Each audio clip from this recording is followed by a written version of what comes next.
Assalamualaikum dan salam sejahtera. Saya Kapten Rais daripada program Lemak Tulin. Sekiranya anda adalah seorang yang boroi, seorang yang berlemak, seorang yang dah rasa badan tak sihat, sikit-sikit penat, sikit-sikit mengantuk dan korang dah mati akal nak menyelesaikan semua masalah-masalah yang aku bagi tahu tadi, program Lemak Tulin memang untuk korang sebab kita tak pakai apa-apa jenis produk, kita tak guna apa-apa alat senaman, korang pun tak perlu pergi ke gym, semuanya boleh buat daripada rumah saja dengan workout plan yang tak ganggu masa korang dan juga diet plan yang sangat murah dan ikut cita rasa Malaysia. Seluruh orang Malaysia tak kira bangsa, tak kira agama, tak kira umur, tak kira jantina, semua boleh join program Lemak Tulin 7 hari. Alhamdulillah dah ramai berjaya. Lebih daripada 4,000 orang dah pernah join program Lemak Tulin dan semuanya alhamdulillah dalam masa 7 hari saja ramai yang dah dapat hilangkan boroi. Daripada boroi dah dapat perut yang flat dalam masa 7 hari saja. Korang boleh tengok sendiri dekat page Lemak Tulin, dah banyak dah testimoni kita. Dengan hanya RM89 saja dan tak akan ada cas-cas tersembunyi, kita akan ajar A to Z secara virtual dari rumah anda saja. Kita hanya ada 3 batch sempena bulan kemerdekaan ni. Gunakan PKP dan lockdown ni dengan sebaik-baiknya untuk korang buang lemak korang, hilangkan boroi korang dan jadi rakyat Malaysia yang lebih sihat dengan cara yang paling senang, cepat dan murah. Slot terhad, masa terhad, jadi korang jangan terlepas. Tunggu apa lagi guys? Jom join program Lemak Tulin. Assalamualaikum, salam sejahtera. Selamat datang ke dalam channel YouTube Rais Hamid dan masih lagi bersama dengan YouTuber kegemaran seantero Malaysia, Rais Hamid. Apa hal korang? Check it out now. Ya beda-bedu. Let's go. Disebabkan ramai yang korang push aku, suruh aku buat video kisah seram askar, kisah seram, okey. Aku tak ada kisah seram askar yang nak dikongsikan hari ini, tapi aku nak share dengan korang lah. Okey, yang ni bukannya ada niat nak konten sangat lah, tapi aku just nak share dekat korang lah, okey. Macam yang aku pernah cerita dekat korang, aku duduk rumah ni since bulan 9 tahun 2020. Alhamdulillah sampai sekarang tak ada apa-apa lah. Cuma kebelakangan ni aku ada benda yang tak tahulah, sebab kita pun tak tahu kan, sebab rumah ni sebenarnya siap 5 tahun lepas dia punya pembinaan dia dan aku orang yang first duduk dekat rumah ni pada tahun lepas. Jadi kita pun tak tahulah rumah ni ada penghuni ke, dah ada yang duduk ke, okey. Dan kita kena redha lah, kita kena beriman dengan perkara gaib lah. Benda-benda ni memang ada, memang hidup, memang salah satu daripada makhluk Allah. So kita sebagai manusia yang juga makhluk Allah yang turut menumpang dekat bumi Allah ni, kita kena akur lah sekiranya ada benda-benda ni kan. So hari ni aku nak share lah dengan korang bagaimana aku diganggu dekat rumah ni. Betul, serius lately benda ni start mengganggu ataupun dia cuba nak bermain-main kot. Okay, since daripada bulan lepas lah aku kena kacau. So aku akan tunjuk dekat korang sekarang macam mana benda ni mengacau aku.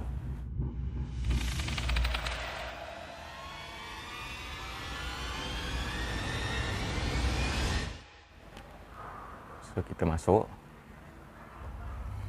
Okey, mula-mula sekali aku nak tunjuk dekat korang Okey, yang ni adalah tempat biasa aku buat kelas Lemak Tulin. Sesi briefing aku akan duduk dekat sini lah. Biasanya aku akan buat briefing ni pada malam Jumaat, hari Khamis malam. Peserta-peserta Lemak Tulin tahulah kita punya briefing biasanya pada malam Jumaat. Okey, time tu lebih kurang pukul 10. Dah dekat-dekat nak habis briefing. Biasanya briefing aku start pukul 9 malam lepas isyak, membawa sampai ke pukul 10.30 lah. So tengah-tengah aku duduk dekat situ tadi yang aku tunjuk tu,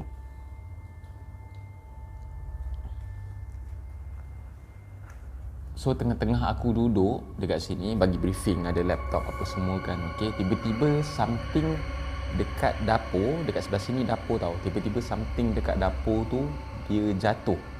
Dan yang peliknya, tingkap semua tutup, pintu tutup. So kalau nak kata ada angin apa semua tu memang mustahil lah. Dan barang yang jatuh tu sebenarnya sangat mustahil untuk jatuh sendiri. Memang tempat asal dia pun aku ingat lagi, sebab memang biasanya aku yang akan menyusun lah barang-barang yang dekat dapur ni, termasuk dengan mak mertua aku. So barang ni memang mustahil untuk jatuh sendiri. Aku tunjuk dekat korang benda ni jatuh macam mana. Okey, kau nampak tak? Kau nampak tak roti tu? Okey, roti tu bila kita orang dah makan, bila kita orang dah habis makan ataupun kita nak simpan, roti tu akan berada dekat belakang tau. Dia takkan berada dekat depan, dia takkan berada dekat tempat yang senang untuk jatuh. Tiba-tiba roti ni, okey, masa aku tengah duduk dekat sini, tiba-tiba roti ni pam jatuh dekat lantai. Aku tak boleh nak demo lah, takkan aku nak campak kot. Roti ni pam jatuh dekat lantai. Mungkin korang akan rasa, alamak, relax lah Cap, roti je yang jatuh kan. Tapi aku yang berada pada waktu kejadian, aku yang ada dekat sini, aku yang tahu macam mana roti ni disusun macam tu. So ada something lah, aku percaya ada something yang mengacau lah. Itu yang nombor satu. Nombor dua, biasanya aku buat lemak tulin ni biasanya subuh. So aku akan bangun setengah jam awal. Sekarang ni subuh pukul 6. So aku akan bangun pukul 5.30 pagi lah. Sebab aku nak minum aku punya pre-workout.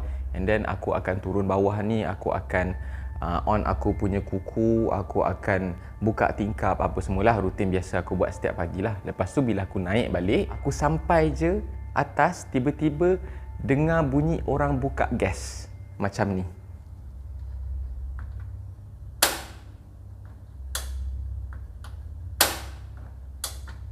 Korang dengar kan bunyi dia macam mana kan? Bunyi dia memang one of a kind punya bunyi lah. Okay? Bunyi dia macam tu So kalau aku ada dekat tingkat atas, memang aku akan dengar tau bunyi tu. So bila aku dengar, pada masa tu aku kelang kabut turun. Aku ingatkan mak aku ke mak mertua aku ke dah turun kat bawah lah.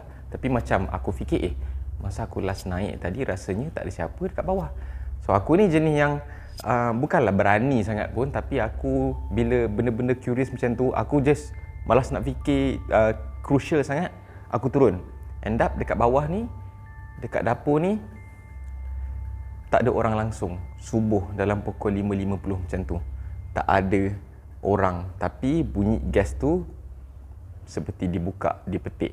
Dan yang last sekali, yang ni paling latest terjadi, sama juga masa aku lepas buat briefing lemak tulin, habis pukul 10.30 malam pada malam Jumaat. Lepas tu aku buat IG live tau. Aku sajalah sambil-sambil aku nak kemas laptop aku buat IG live. Okay, and then sambil-sambil tu aku punya viewer pun tengok, tanya soalan macam mana nak buat workout apa semua. So aku nak buat demo macam mana aku workout pada malam itu. So cerita dia, masa aku buat IG live tu, aku punya posisi kamera tu macam ni tau. Okay, sebab aku perlukan ruang. Okay, dekat sini dia ada ruang sikit lah. Okay, sini meja makan, sini dia ada ruang sikit lah untuk nak aku demo ke apa semua kan. So posisi kamera aku adalah macam ni. Lepas tu aku pun pergi dapur kejap. Aku nak kemas barang-barang sebab ada aku ambil beberapa contoh barang makanan yang aku nak tunjuk dekat peserta lemak tulin dekat briefing lah. Tiba-tiba aku tengok dekat komen IG live aku, ada orang cakap nampak kepala dia hulur dekat sini. Dia nampak dekat sini, kepala macam mengintai macam tu. Sampai dia cakap, terkejut aku nampak kepala. So aku pun biar betul nampak kepala kan. Sampai orang-orang yang lain pun tanyalah, nampak kepala? So aku pun malas nak cari pasal. Sebab time tu dah malam, dekat nak pukul 11 malam Jumaat pula tu. Aku terus end live aku. Dan sorry, aku tak save live tu sebab aku malas nak fikir-fikir sangat lah. Sebab banyak kali aku cerita kat korang masa aku buat video konten pengalaman seram tentera. Kalau aku dengar-dengar benda-benda macam ni, memang aku jenis yang malah nak fikir apa-apa yang ni ke, aku malah nak siasat ke apa benda ke, sebab nanti benda tu menghantui aku. Sekarang pun duduk dengan anak-anak aku, dengan wife aku, dengan mak aku, mak mertua aku. So kalau aku tak kuat, nanti dia jadi macam tu lah. So aku nak mengelakkan daripada benda tu menghantui aku. So aku pun tak save lah live tu. Nanti nak kena tengok, nak kena selidik lah apa semua. And then untuk nak meyakinkan aku bahawa benda tu tak ada apa-apa, aku check dengan mak mertua aku check dengan mak aku check dengan semua orang yang duduk kat dalam rumah ni, ada ke intai dekat tangga tu. Semua cakap tak ada. Semua cakap tak ada. Memang betul-betul dekat sini, okey, ini tangga, okey, ada keluar kepala dekat bahagian atas tu, ada keluar intai macam tu. So yang last kali pula yang ni mak aku dia cakap lah, dia pun ada something yang pelik jadi dekat dia pada satu malam tu. Aku tak ingat hari apa, dalam pukul 2-3 pagi juga, tiba-tiba pintu bilik dia diketuk. Okey, dia ingatkan aku. So bila dia buka pintu, tengok tak ada orang. So itu je lah yang aku boleh share dekat korang. Korang nak sangat cerita hantu kan, cerita seram kan. Benda ni pun sebenarnya aku rasa aku tak payah cerita kot dekat korang, tapi dah korang nak aku share pasal cerita seram, pasal hantu, so aku share dengan korang lah.